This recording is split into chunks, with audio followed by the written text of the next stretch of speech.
You're listening to WKDW Radio 97.5 and KDWRadio.com, broadcasting from the Bishop West Real Estate Mobile Tower right here in beautiful Northport, Florida. But I've got a very, very, very special guest in the house tonight. Kimberly, do you want to introduce yourself and tell us where you're at right now? Sure. My name's Kimberly Burke, and I live in Northern Virginia. And I'm a singer-songwriter, and I play a lot in the area, sort of the Shenandoah Valley and on into Northern Virginia, closer to DC, Maryland. And I have a new album that came out the beginning of the year called Flight Risk, and just excited about that, and maybe moving to Nashville in the fall. So some big things on the horizon, trying to figure that out right now. So while you're in Virginia and doing your songwriting, are you back and forth to Nashville, or do you recently I've been going to Nashville about once a month, and doing some of the songwriter nights, and trying to take advantage of all of the networking opportunities, meeting other people that are doing the same thing. And that's been, really nice to be able to do that recently.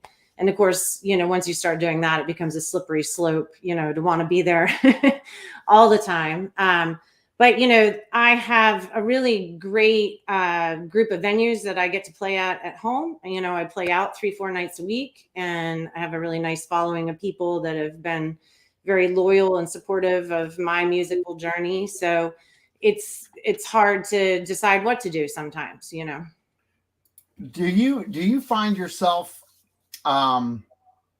struggling with music outside of Nashville, or is being home a good place to be too for songwriting? For me, I don't think location matters so much. I write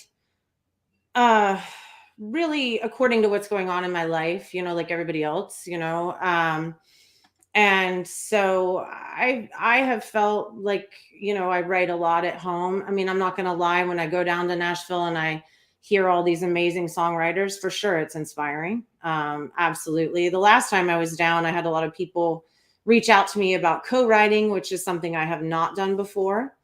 And I'm looking forward to trying. I have a few people I'm talking, about that with right now. So that would be a good new opportunity for me that I haven't had before. But I've written music for a long time.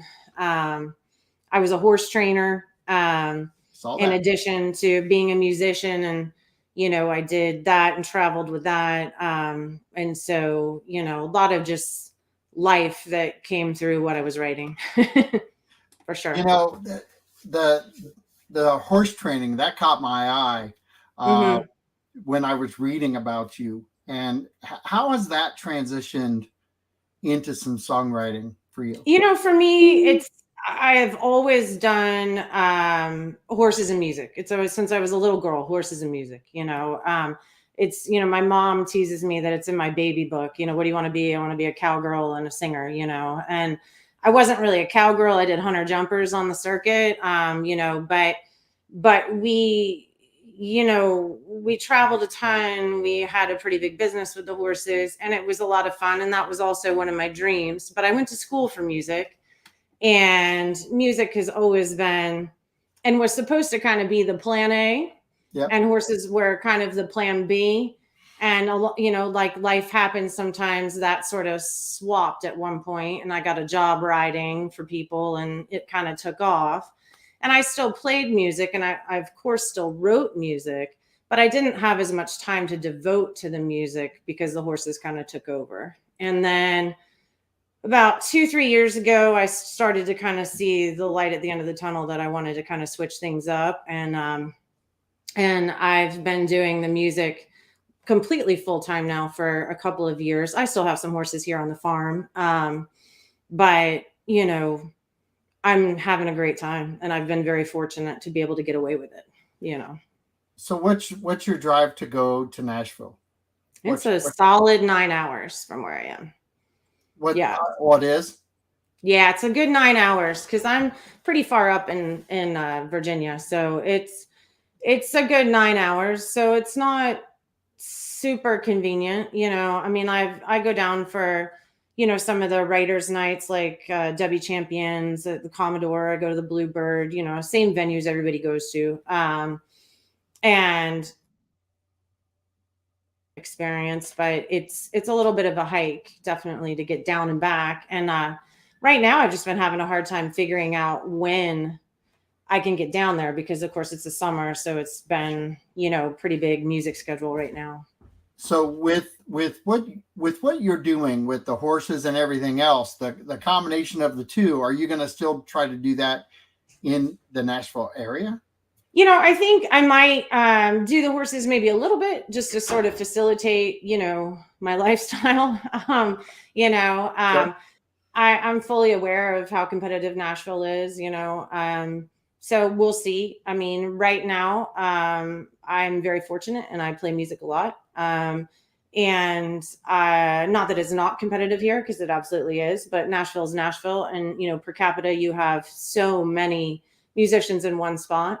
It's not going to stop me from going, but you know, it's just a matter of, you know, at least I have horses that I can do that, and they're a part of my life. I mean, you know, I have lived with and taken care of horses since I was a small child, so it's really a part of who I am. And a balance of the two is has always been, you know, kind of where I wanted to be. But music for sure is in the forefront right now. So where did you go to school? I started in the multi-college plan. I started We out all do. at Shenandoah University, which is a music school here in Virginia. I had a scholarship. I didn't really, wasn't, you know, I kind of was in that I'd like to run off with the band mode at 18 years old, not go to school. And my dad was like, yeah, no, you're going to school. So I went there for 2 years. And then I took a year off and I played music, and, you know, I enjoyed, you know, being poor, and decided that, hey, maybe going back to school is a good idea. So I've graduated with my bachelor's degree from St. Andrews in Laurinburg, North Carolina. Oh, no. And then I actually started grad school for voice performance at the University of Maryland. But I didn't finish that because I got a writing job and that kind of took off. And I was a little undecided on if I wanted to finish my master's or not, because that was actually in classical music. It was in voice performance opera, believe it or not, Wow. which you can't tell from my other stuff. Right. But That that so that's kind of a big switch, isn't it? it is, it's a huge switch. And I've been in a lot of different bands. You know, I've been in jazz bands, funk bands, R&B bands, you know, and obviously what I write now is definitely, you know, today's version of country. You know, but I love blues and I love rock, and you know, I've done lots of different genres and, you know, had opportunities to do that. But yeah, it's a huge jump. And What, most people, when I say that, kind of laugh. They're like, really? We don't hear that. I'm like, well, that's good. You know, we're not supposed to be singing opera right now. what's your favorite genre? My favorite genre is kind of that country that sits on the R&B blues line. You All know, right. like I love artists like Chris Stapleton, like who doesn't? But you know, that sort of uh, blues slash R&B slash country. You know, I would say is my favorite right now. But like I was in a 9-piece funk band at one point as a singer, and that was very cool, very fun too. So What was that like? that was That awesome, actually. It was during college. It was relatively short lived because it was just during school. But it was fun. I mean, I grew up on that music, you know, and you know, and I had a blast. You know, I didn't play the guitar in that. I just was a singer, and that was kind of fun. It just freed me up to, you know, sing my heart out, and that was fun. But I play as a solo artist now, and you know, I'm open to being in bands, but I haven't had a band of my own now for quite a few years. I just, you know, in this area, I play a lot of vineyards and restaurants and bars and breweries, and you know, a lot of those places in this area, it's solo artists that they're looking for. Not that there aren't band gigs, there are, but you know, I just play out as a solo artist, you know, at this point. what was your toughest transition into a genre? What was the hardest thing for you to transition to? Oh, I mean, definitely opera is the most demanding, you know what I mean? So, but as far as the other, genres that I've done since, I don't know. I did some jazz stuff for a while. That was vocally demanding. And Sure. at this point, I'm really sort of zeroed in on that sort of country lane at this point. So, No, that's fantastic. I yeah. love the fact that you have like this vast amount of experience, and it probably transitions at some points throughout, doesn't it? Yeah, it does. And it's fun sometimes. Like, I have a few places that give me a lot of leeway, for what I play, like as far as covers are concerned. And I have one vineyard, Berde family vineyard, that I play at a lot up in my area in Winchester. And we've done sort of like themed nights and stuff, and where I've played, I mean, you name it, like we've gone all over the place. But so yeah, it's fun. And I do a lot of requests when I play, so it's helped me be versatile. So if people hear something different in your voice and they're like, gosh, we'd really like to hear you sing, you know, uh, can you sing Aretha Franklin? Well, certainly not like Aretha Franklin, but but I can do sort of my version of those songs. You know what I mean? And Yeah, yeah. and so yeah, so that's been fun. Well, it makes you a lot more versatile on stage, I'm sure. It helps. Yeah, it Yeah. definitely helps. And the voice training helps too, like this weekend on Saturday, I have a double, like I play in the afternoon and then I play again at night. So it's like 6 hours of singing, by myself, which is an awful lot of singing. And, I'm very thankful to the voice coaches and stuff that I have worked with, because it helps it, be a little easier on my voice because of what they've taught me. So, Well, before you play a couple songs, yeah. what are some tips that you would give? Songwriters are not known for going out and just doing 2 or 3 shows a day. But Right. what are some of the tips that you would give a songwriter who maybe has that opportunity and doesn't really know how to rest their voice or take care of their voice? What are a couple things that you would tell them? I would definitely recommend to anybody who is trying to sing professionally on any level to go and get some voice lessons, because it is so helpful to learn about breath control, to learn how to carefully use your voice. And so it's not just all in your throat. And there's a lot of things that you can do to sort of safeguard your chords. And for sure, these people that are out on the road all the time, it's a lot of wear and tear. And that's why you hear all the stories about vocal nodes. And sometimes that's just going to happen no matter how correctly you sing. Right. It's so demanding, the schedule. But I would say, like, the training and in just working on that control and really understanding your instrument and understanding where your range is, because so many people try to sing below or above where their range is. And there's a lot that can be expanded on the range as well.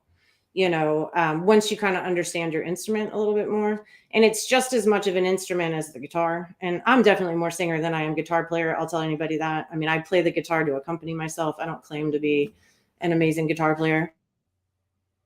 Well, and I listened to you tell your story, and it's really funny how that works out with almost every songwriter. They're telling everyone they're really not a guitar player, but, Um, but they're but it's, writing their stuff. I'm sorry. You froze just a little bit. Sorry Yeah. about that. But No, that's okay. yeah, it's ironic that a lot of the songwriters that are out there today, they're not claiming. Oh, she'll be back. So we lost her for a second, but she will be right back. I promise you, she's in her transition right now to come back online. We've had a couple thunderstorms here in the Northport area, so I struggled early, and I think she just tried to get herself, speed up to the internet and kind of bump the tag. So hopefully we'll get her back on here real quick and she can start her first song. So you guys hang in there, but please share the video, get her information out. Great talent. I'm so looking forward to learning more about her and then her adventure into the Nashville area. And we'll just see how everything is going with her. I'm going to pull her up right now. There she Sorry, is. I don't know what happened. That's okay. And I told him, I said, we got a like already, and hopefully everyone will share your first song and many more. But we've been battling thunderstorms here, and we just lost internet there. So what a great combination tonight. So yeah, no, it's always challenging. We do live out in the country, and normally our internet's pretty good, but I have been nervous about that all day. So that's all right. I've been nervous about our thunderstorm that came in because I got the emergency contact from FPL that said you have no electric at your house. Well, I pulled in. Oh gosh. And we actually had electric back before they said it was going to be back. But I guess the inner part of our circle doesn't have electric. Oh, wow. So we are on the outside of the circle. So that's going to be interesting too. But why don't you go ahead and play your first song and okay. Give us a little story about the song. Okay. I'm going to play you the title track from the album that came out at the beginning of the year. It's called Flight Risk. And it's kind of a title that speaks for itself a little bit. Sort of the whole idea behind this song is kind of where I was in my life as far as, kind of wanting to sort of wrap up where I was as far as, the path that I was on and try to move forward in a new direction. And, kind of professionally, not personally, this is one of those songs that my husband gets nervous when I play. It's sort of, starts as an idea and then it becomes a story song from there. But this is Flight Risk.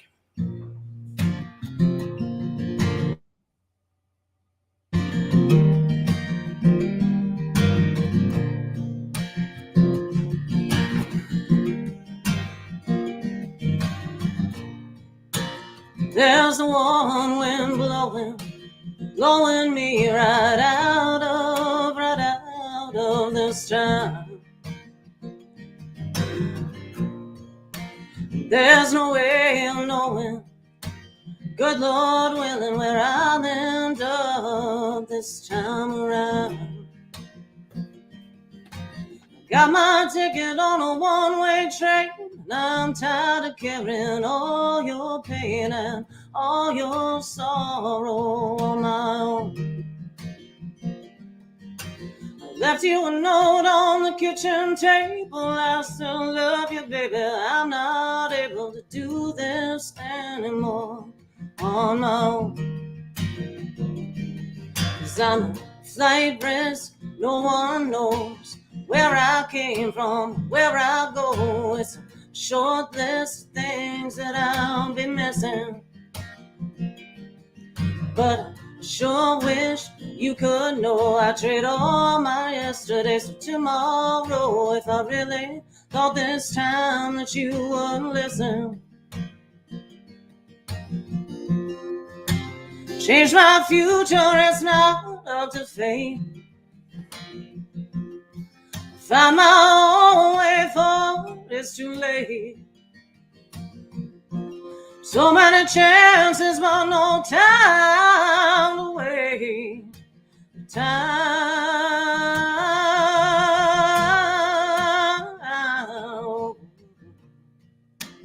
There's a cold wind blowing me right out of this town. There's no way of knowing, good Lord willing, where I'll end up this time around.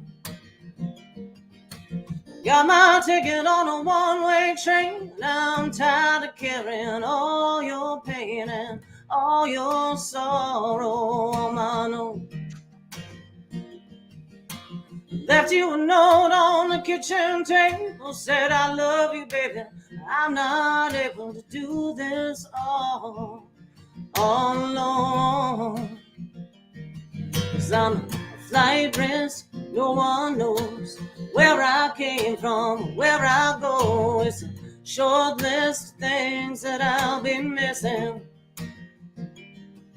But I sure wish you could know I'd trade all my yesterdays for tomorrow. If I really thought this time that you would listen,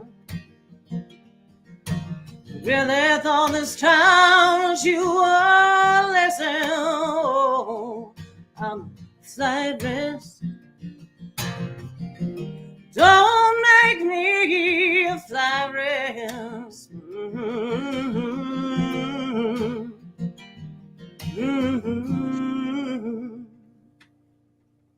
Fantastic. Thank Fantastic. you.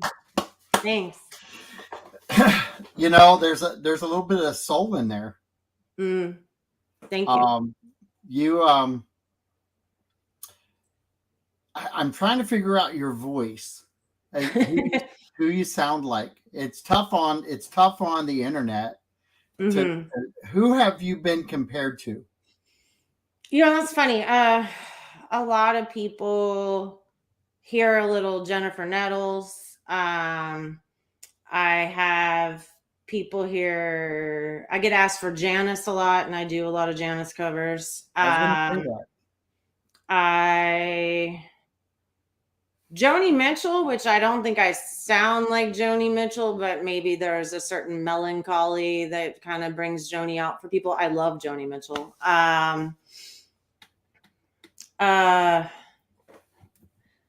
You know, it varies, you know, place to place who I get compared to. Tracy Chapman, I used to get that a lot.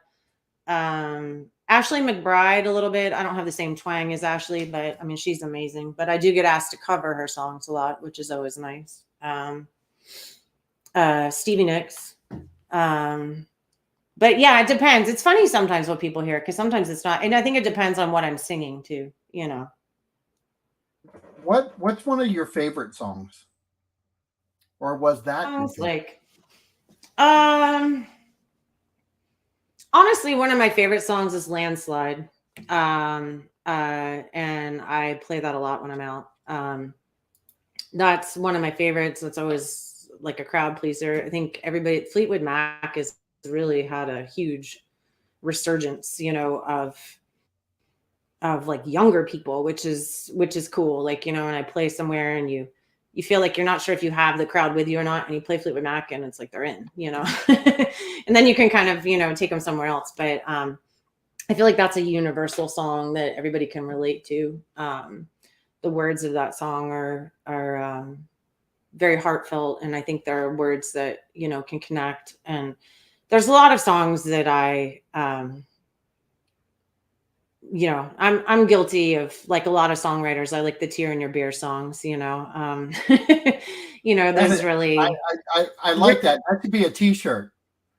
Yeah, you know, the rip your heart out and hand them to you kind of songs, you know.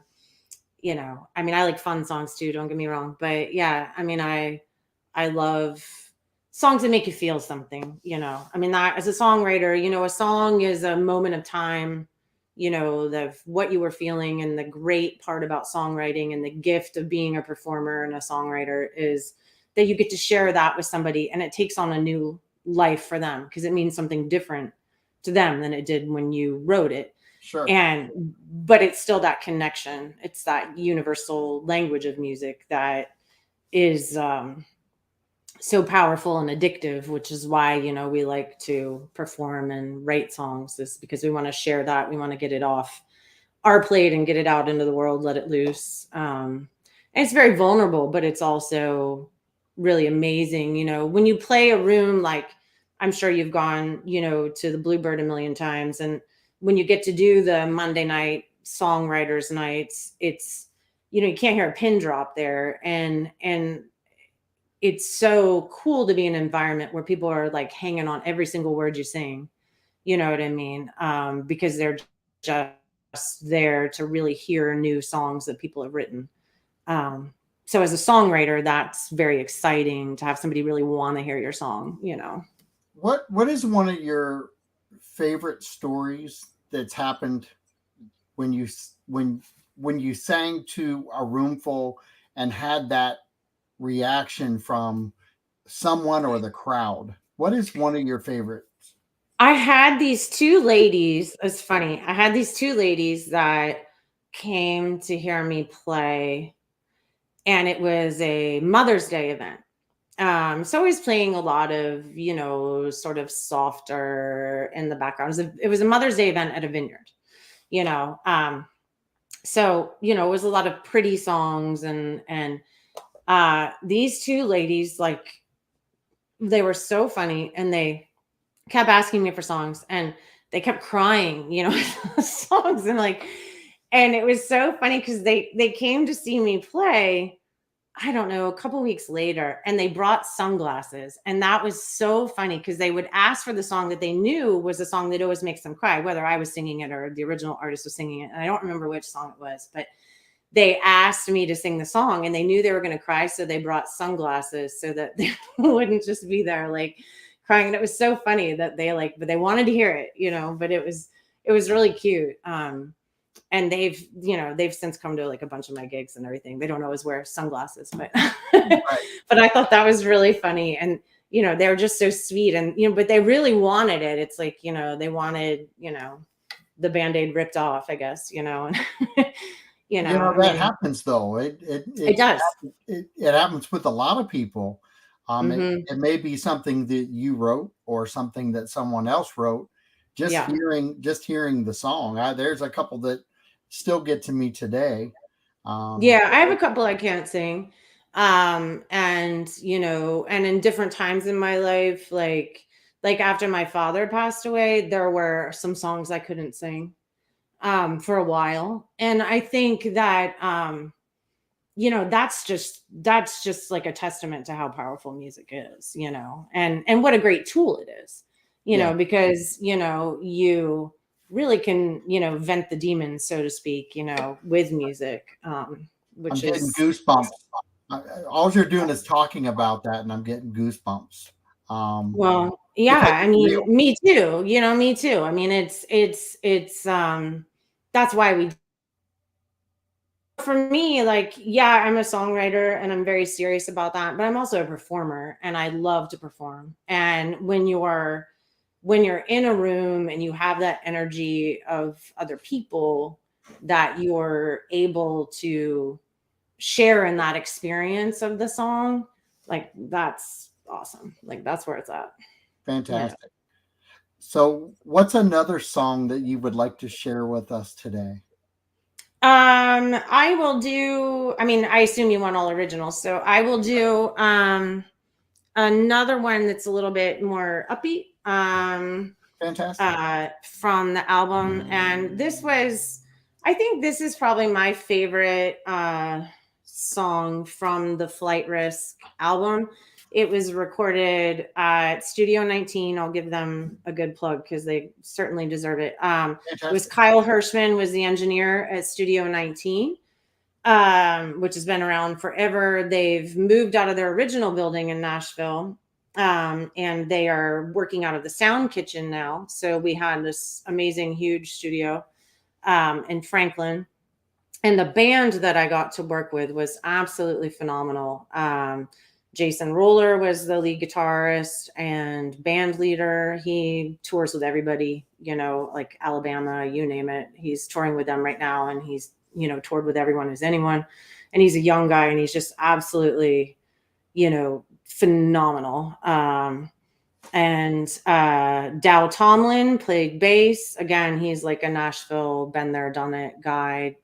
Dwayne Rowe, who toured with Brooks and Dunn for a long time, played keyboards and organ. He was amazing. And Robert Blair on percussion and drums. And so they were freaks of nature, you know, and the talent department. And so, and they couldn't have been any nicer to me. Like, you know, I expected it to be awesome, but maybe kind of intimidating. And it certainly was initially, but then they were so much fun to work with that, it was just a great experience. So I'm very proud of the album, and I love what they did as a band for it. They really got what I was going for.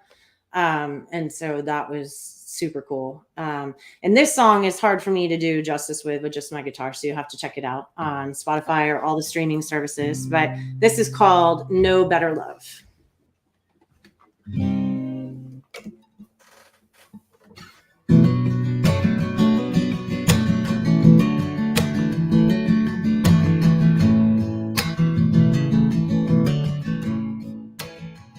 Oh, baby, it's a long way home.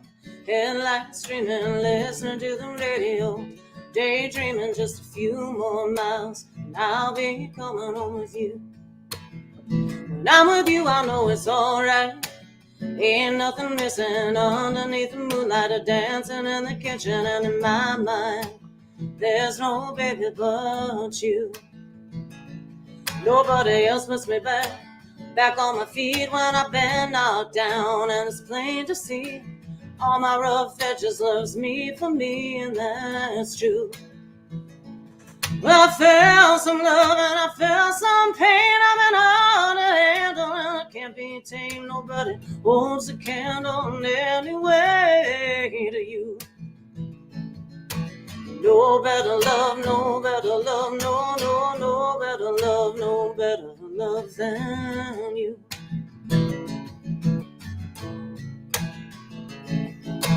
No better love, no better love, no better love, baby, than you.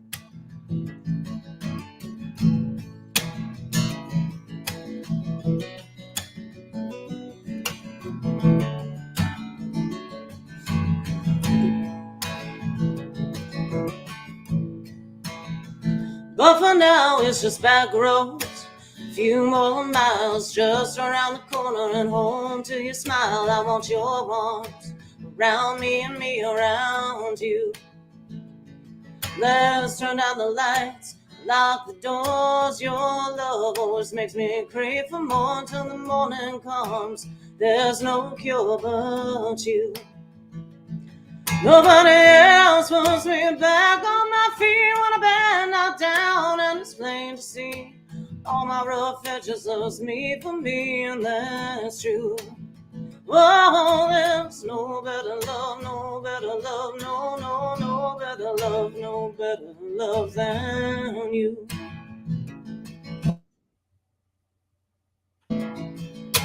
No better love, no better love, no better love, baby, than you.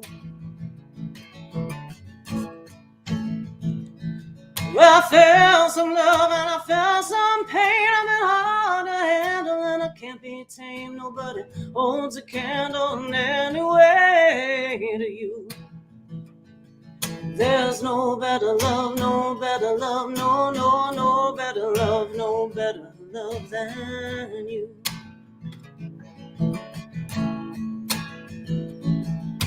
No better love, no better love, no better love, baby, my baby than you. My baby than you.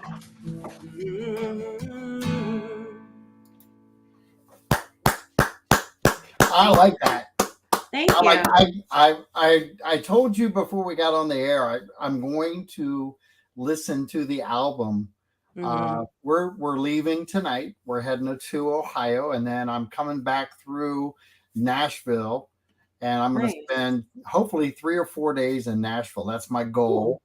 Yeah. And I want to do the the back side of the strip. Yeah, cool.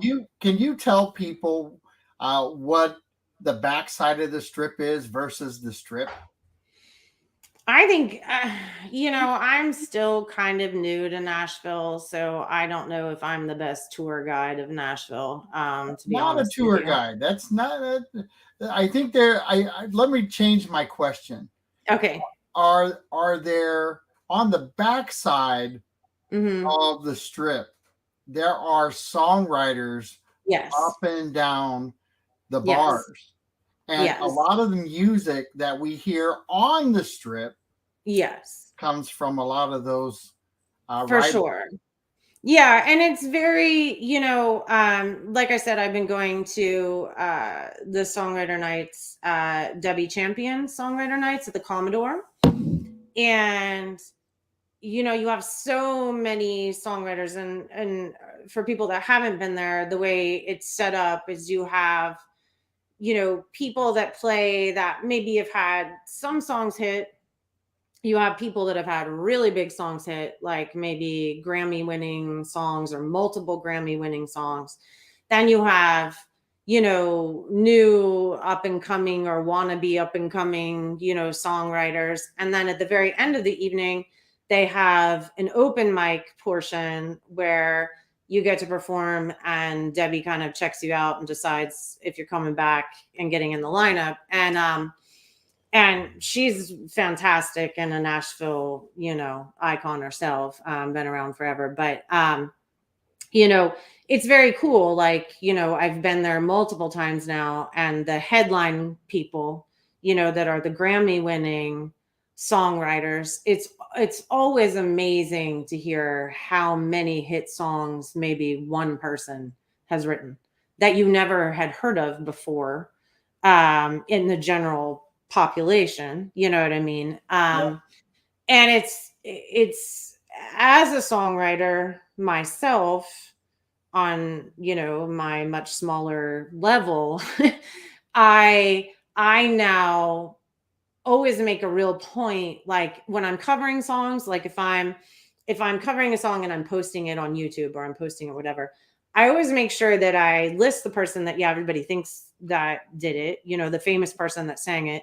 But I always make sure that I list because maybe that person co-wrote it with a team of co-writers, or maybe they wrote it themselves. But if they didn't, I always try to make sure that I list who the actual songwriters were, because that's really the magic of Nashville, is that you have so many songwriters making those hits happen. And the last time I was down there, there were some really good younger artists that were just killing it. Like there were a couple of songs I was like, wow, like we're gonna hear that one, and it's very inspiring, because you kind of go, well, I love that hook, or I love that the way they brought that around, or whatever. And it challenges you to go home and do your homework. And I think that's the best part of Nashville for me, is it kind of kicks you in the rear and says, okay, come on, like Do like you that, feel like do you feel like it's going to give you a new challenge? Oh yeah. Oh yeah. Yeah. No. And I think, like if this is it, right? Like if this is all we're doing here in life, like why not? Why not accept those challenges and give it a shot? Like what's the worst thing that's going to happen? You did it and then you did something else. Okay. Right. Or you did it and it went the way you wanted it to. But if you don't do those things, then where are you? And that's kind of how I see it. So you said something earlier that you hadn't done any co-writing. No, I haven't. Mm-mm. But yet you've gone to these songwriters events. Yes. And you've actually pulled ideas and concepts from them, correct? Yeah. I mean, a lot of, I sent my music to a gentleman a while ago. And one of the things he said to me, he was very supportive. But one of the things he said to me was, as a musician who had kind of been there and done it, is, you have to write for craft all the time. And I think I've definitely been guilty in the past of writing when it strikes me, not sitting down every day. Like I might sit down and play music every day, but I don't necessarily sit down and try to write something every day. And I think that's the thing I notice every time I go to Nashville. I do. And it's like you're there, you're in that environment. And whether I'm sitting in a hotel room or wherever I am, I find I'm picking it up, and it's inspiring in that way to kind of work at it as a craft, not just as a way to vent what you're feeling that day, Well, and I liked what you and just said. usually all those feelings come out when you work on it as craft. Sure. Huh? I liked what Yeah. you use the word craft. Mm-hmm. You're working on your craft. Anyone who pays attention to sports, Right. they work on their craft, they work on their skill set, and Yeah. they talk about that on this another level. When you hit that, I've had songwriters that I've spoken with that they turn out 600-700 songs a year. Right. It's So amazing. if you're dabbling in it, and your expectation is to get somewhere, you kind of decrease your odds. Yeah. And I'm excited for you. Thank you. I am. I can't wait, because with your attitude, I think your wide range of genres that you've done, I think your influence is there. I think you got a great sound. Thank you. And I think you're going to have a lot of fun opening your own doors. Well, thank you. I appreciate that. That's really sweet. I mean, I'm excited, and I don't have any delusions about the idea that it's not a competitive environment. Sure. But so is what I've done my whole life with the other things that I've done. So, I mean, I think you just have to, if it's something that moves you and you want, and it's a dream, then let's do it, So, and, luckily so far we're getting away with being able to do it. So until that stops, we're going to keep doing it, so. I'm going to flip this on you a little bit. Yeah. Where's your husband fit into all this?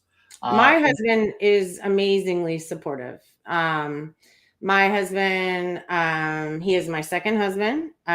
We were really good friends before he was my husband, and he is super, super supportive. And this last album that we did, he came down with me to Nashville, and he was in the studio, all day. And I'm quite sure that if you're not the one that's doing the music, like, that could potentially be sort of like watching paint dry at times, when you're running through stuff. And not at all. He was fantastic. He was as excited as I was, I think, and was very, very involved. And he was cute because we were driving home, and, the guys that did the album were very supportive of me. And I don't know if I expected that so much. I expected them to be professional, and I expected them to be great at what they did.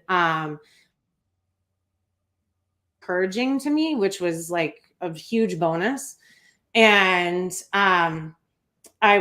we were riding home, and Danny is my husband's name. He was driving, and I don't know, we'd gone like a couple hours, and I think I was just sort of like, we had to kind of hurry back, so it's like we did the album, and then we were like racing back. We didn't get like a chance to hang in Nashville afterward. It was just like, okay, now home. And so I think I was just sort of in shock of the whole experience, and hadn't said a whole lot. And he turned to me and he was like, "So are we moving?" And I thought that was, really sweet. Uh-oh. Are you still there? Nope, we're there. Okay. So anyway, yeah, I mean, he's always been very supportive. I mean, he was also very involved with the farm and the horses, and, he's a horse guy himself. So, but yeah, he's on board, thank God. So, and that's not something everybody has, so yeah, he's very supportive. So there's not an argument on, is this a, crazy idea or not, luckily. Well, and I love the fact that you've got that support on top of the fact that, man, it's got to make you feel blessed to be able. It is, and my son is also. Yeah, and my son has also always been very supportive of my music, and And, in fact, he was helping me get this set up because admittedly, I'm not great at, this sort of, making sure I have the computer all set and everything. So he had to deal with me earlier. We did a practice run to make sure I didn't mess it up tonight for you. But you've been fantastic, by the way. Oh, well, thank you. I wasn't nervous about the interview with you, but I was nervous about like doing something stupid with with all the technology. But anyway, yeah, no, he's also just been really, really supportive of my music. So I'm lucky. I'm very, very lucky. Well, I got to tell you, you had to be a little nervous because we had never met, really. No. Yeah, I mean, for sure. And, I don't even FaceTime on a phone. So like this, environment is a little under the spotlight for me. You know what I mean? Under the microscope, I mean. But I mean, I'm used to performing, but this is a different kind of thing. So yeah, but this has been fun. I've enjoyed it. Thank you. The really cool part of this is there's there to learn about you from my chair where I'm sitting is truly, and you ask if I had listened to music prior to, I didn't. Yeah. There's a reason I didn't. That I wanted to enjoy you for who you were, not for what I listened to. Yeah, that makes sense. And when you go to a songwriters event and you are the one sitting in the crowd, you never know who's next a lot of times. No. And so that is I get chills even talking about it, because I think it's the most exciting part. It is, and I have to say, those songwriters nights, I get nervous, and like I play out a lot, and it's like 3 hours by myself in front of sometimes a pretty good sized crowd, and it's not like I don't get a lot of performance time. I do, but man, the songwriters nights, I twitch in my seat until I go, and I go up, and I think it's because you're in a room of peers and people that you think very highly of as well. And it's intimidating, and people are actually going to listen to, you're not just background, like, and a lot of places you play at a bar or whatever. And I mean, sometimes they're really hanging on everything you're doing. And sometimes, they're just there to hang out with their friends. And that's what you're supposed to do, is just entertain and be part of the experience for them. But at the songwriters nights, they're there to really listen to songwriters. And so you feel that. And it's like, oh gosh, like, I hope I don't, I hope this is all right. Well, my wife and I, we've been doing songwriters events now for probably 7, 8 years.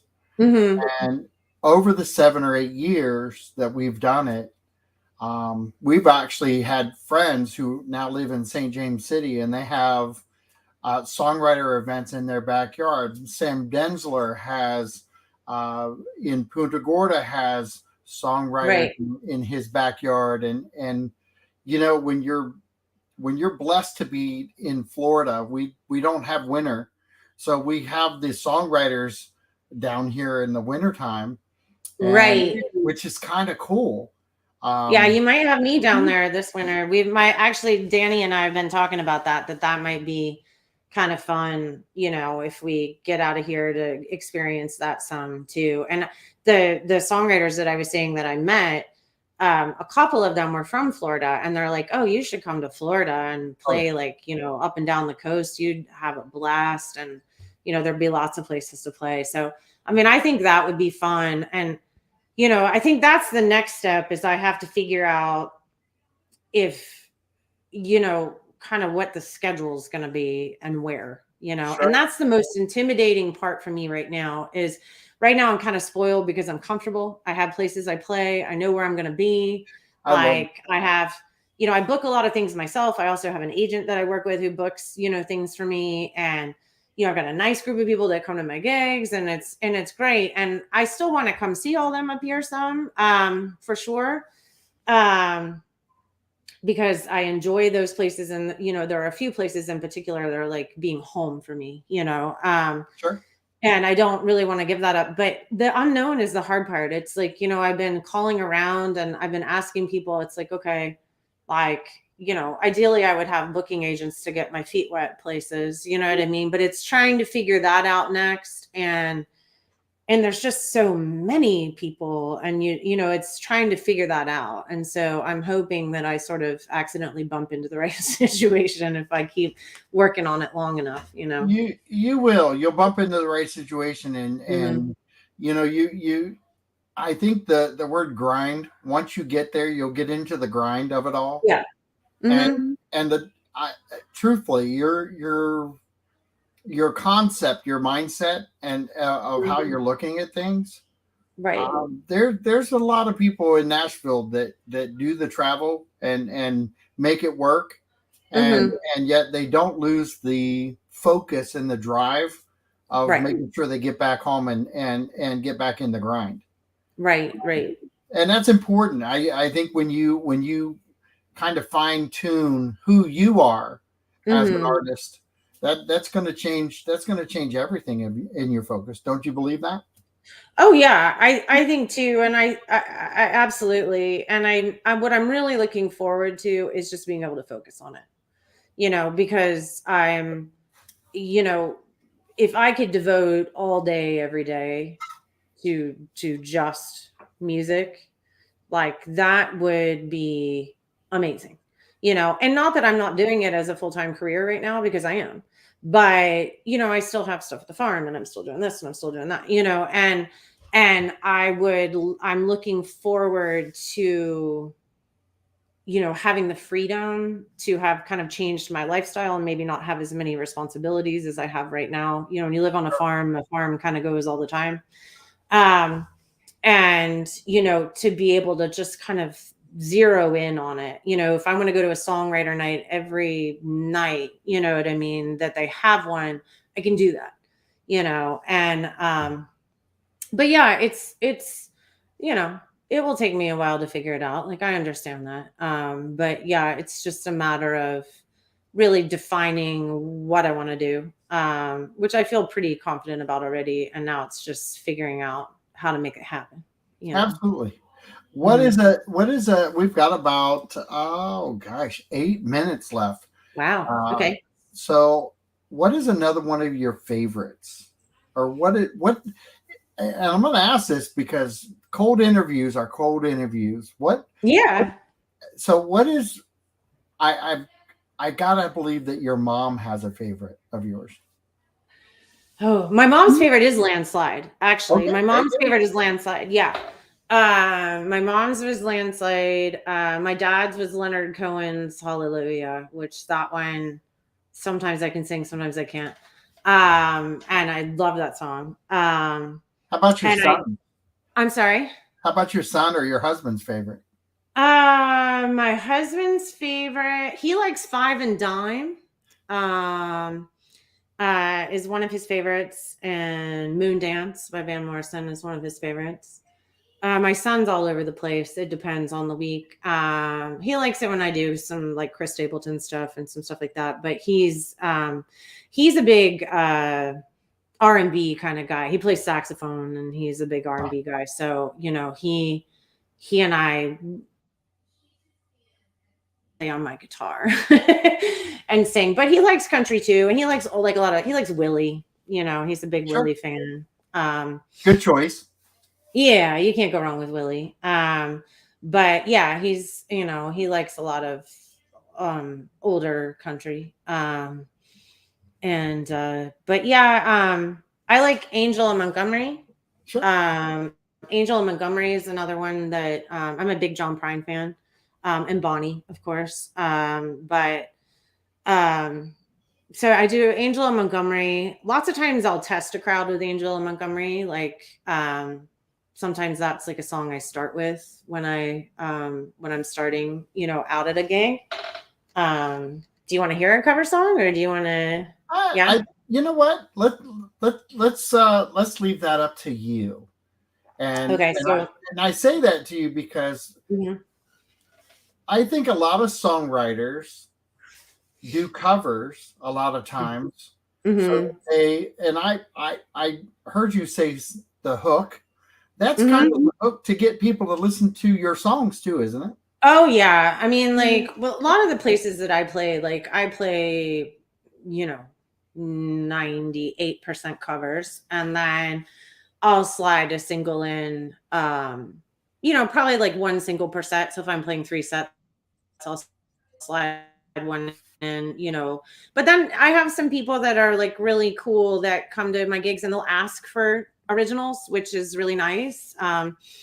And always really appreciated. But yeah, I mean, when you're playing, places, people want to hear songs they know. But I've it's nice to test your original songs, and I've been pretty lucky that people have been very responsive and supportive of it, and have said to me like the next time I saw them, hey, I checked out your album and I liked it, and I mean, and that's really cool. I had a really cool experience recently.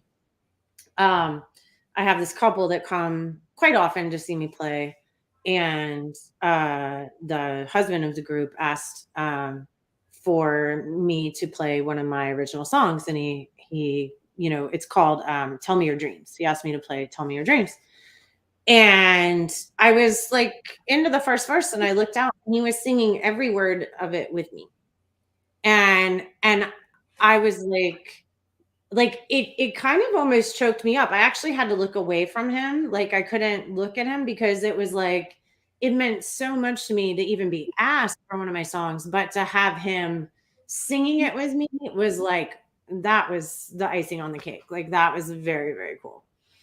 Um and so yeah, I mean, I think what more can you ask for than that? I mean, Right. that was very 100%. yeah. Did you ever in your lifetime, did you ever really think that that would happen where you were on stage singing your song and somebody's singing it back? Yeah. It just took me yeah, I did. You had to look away? I I did. Yeah. I mean, yeah, when I was younger, of course I did. I think, doubt just comes in later on in life, right? I mean, when you're Sure. younger, you can do anything, right? So, yeah, I fully thought I'd be doing stadium tours when I was a kid. I mean, that's what everybody wants to be a rock star, or whatever your equivalent of rock star is. But yeah, I mean, but to have it come true, regardless if it's one person or a bunch of people, yeah, it was pretty nice. It was special. It was very It's special. funny that you said that because this is my 19 at the age of 59. This is my Mhm. 19. I'm Right. trying to use the internet. I'm trying to use YouTube. I'm trying to do Yeah. all these things that you talked about. And Yeah. the challenges for me is Hmm. that I'm 59. I'm not Right. supposed to be doing all these things right now, but I I think it's fun. You are. Sure you You are. know, those are I the do too. And challenges. I think that's like a huge misconception. I think there's no expiration date. There's no expiration date. And that's the thing that I mean, look at like some of the artists that we have that are coming out that don't check every single box of what's seen as commercial, and yet they're having huge careers. Right. So I think, does it help to check all those boxes? Sure. I mean, sure it does. But is it a reason to not? Because what is important is that you make people feel something, and there's a lot of people that really make you feel something, and they're successful regardless of age, regardless of if they're the quintessential beautiful rock star person or not, and I think that that's the cool part about where we are now, is that we do have these tools that I need to learn to use better.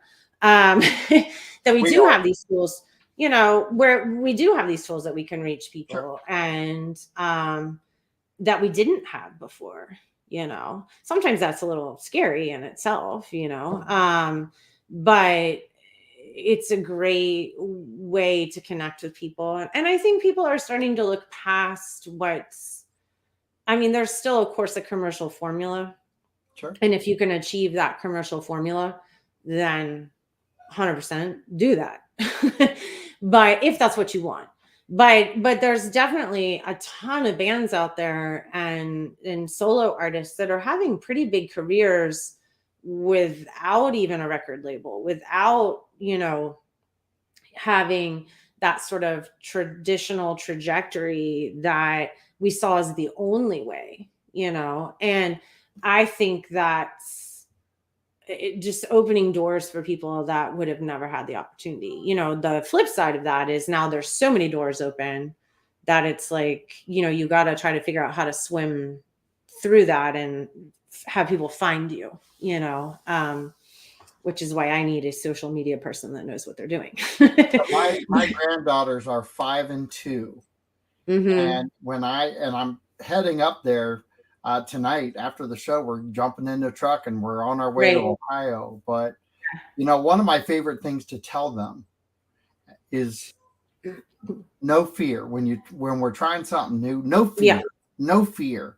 No. And I just hope that they remember that. And they will. You're doing these things, and your son's watching. I'm doing these things, and my granddaughters are watching, and I just have that same mindset of no fear.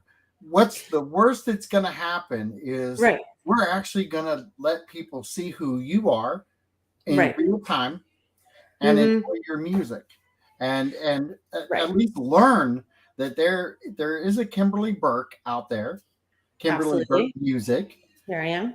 Yeah, and truthfully, it's the fun part of social media. That I think people need to use that more than they use the other side of social media, which is a lot of times the degrading side. Right. This is a really positive thing, uplifting.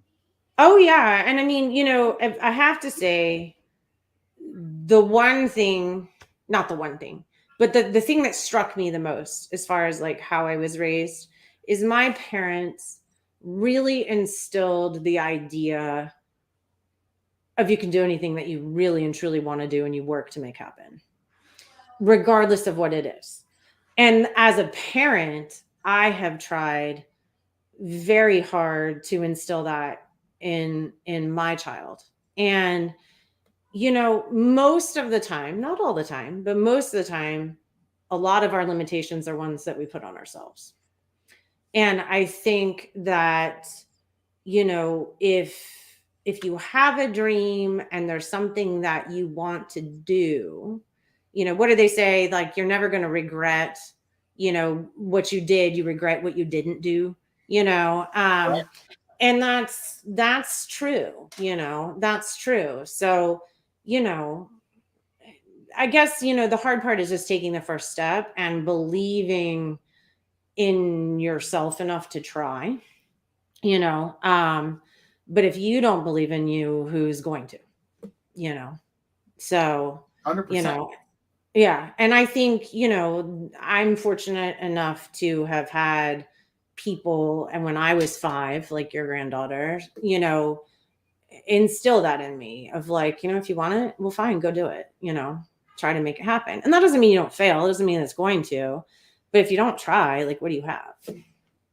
Well, and I'll tell you, there's nothing like getting back up and doing it again. Oh yeah. And I've watched songwriters over the years come to the event, and one year they're carrying themselves cloud 9, the next year they're walking in, and they've had maybe some episodes in their life that didn't go according to plan, and you and you have to recharge, rebuild, and sometimes, like you have to do a change of venue. No, you do. You do. I mean, that's something the horses will teach you, I have to say. I mean, you do have to get back up and get back on the horse when you fall off, and I mean, that's very true, and I think, that's like an important life lesson that my life in the horse world kind of was helpful in, really ingraining, like when you're laying in the dirt, you're like, you have a choice. Like, am I going to go back at this or not? And I'm sure there's plenty of times where you looked at the horse and went, yeah. But you got back up and you did it again. Oh yeah. And and every year older, you lay in the dirt a little longer before you get back up. Well, but you still get back up. You don't have my age yet, but I never thought that I would admit that when I was younger. Yeah. But I have definitely slowed down getting back up again, but I am 100% on board of getting back up and kicking butt when I do. Yeah, no, absolutely. Absolutely.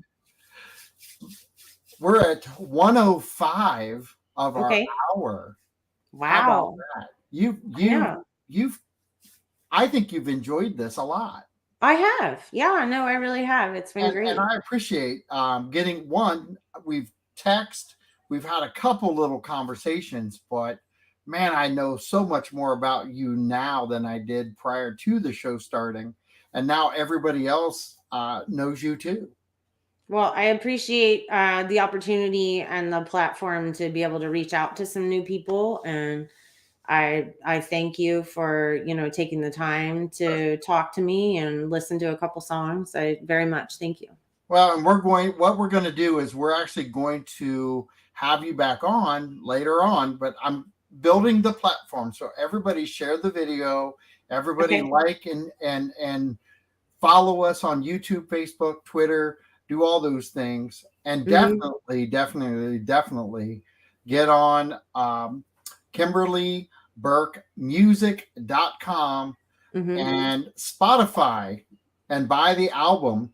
Yeah, the name of the album is Flight Risk.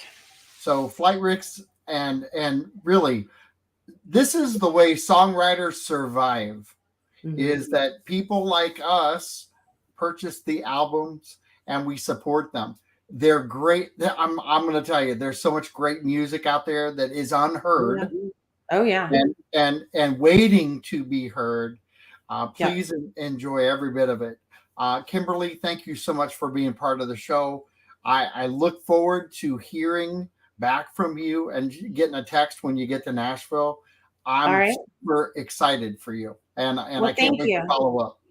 Thank you very much, John. I appreciate it. I'm excited too. And I appreciate your time. It's been great to meet you. Thanks. No, and when you get there, do this. I want you to get into the muck of it all. Yeah. I want you to get your foundation set up, and then I want you to shoot me a text on a date, and then we'll rebook you on the show, and you can tell us about your transition. All right, I'll give you guys the skinny. Awesome. Thank you. Thank you. Thank you very much. All right, take care. Thanks. All right, you too. Bye-bye. Y'all be safe out there and join us next week on Songwriters Souls. We'll see you soon. Bye-bye.